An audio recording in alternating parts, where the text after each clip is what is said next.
Hi, good day. So I am Jennifer Buang. So here are your tips on how to pass the licensure examination for teachers or LAT for the first time. So first, it's time to befriend notes and journals. If you're the type of person who likes to write down things, this won't be a problem for you. But if writing something down on a paper is not your thing, well, it's all about time that you consider it to be part of your daily routine. Next is set a schedule. Of course, the scope of the test is so vast that you have to list down the topics and courses that you have to review. When it will be useful if you set a schedule for a particular week of or a specific month. Third is get to know the scope and content of the test. Then review your weakest subject back in college. So it is a big help. We all have a subject where we were weak back in college, and so it is now our time to focus on them and get ourselves a refresh. And remember that you have to take off from your mind you are weak in any subjects.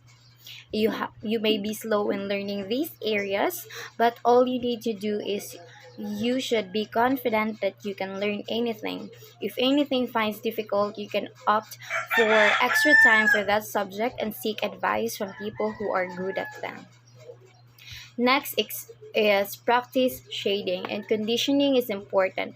We all know that to shade we all know how to shade, but make sure that we can shade adequately and correctly. And remember that just by a wrong shading in one of the items on the test questionnaire, you can get a failing mark. So make sure how to shade correctly.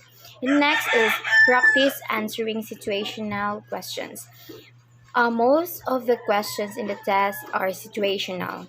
Don't just memorize facts and information, try also to answer some review questionnaires which will challenge your logical, reasoning, and analytical thinking skills. Practice reading longer problems or questions. This will surely train and condition your brain to respond best. Next and lastly, stay healthy and think positively. We are talking about your holistic health. The physical, mental, emotional health must be balanced. And make sure that you don't get too stressed, pressured, and overwhelmed by your surroundings. Taking the exams is indeed a little frightening, but don't think about the fear. Remember that this is a temporary feeling. Causing fear to yourself doesn't just result in poor mental functioning, but to a poor diet and bad feelings as well. Make sure to manage yourself by thinking positively and focusing on the positive outcomes, especially until you are waiting for the exam results, will inevitably produce excellent results. So to stay healthy means to be ready in whatever activity you would have to engage in. This means that when you are healthy during the test, your body would be conditioned more to function well. That's all. Thank you.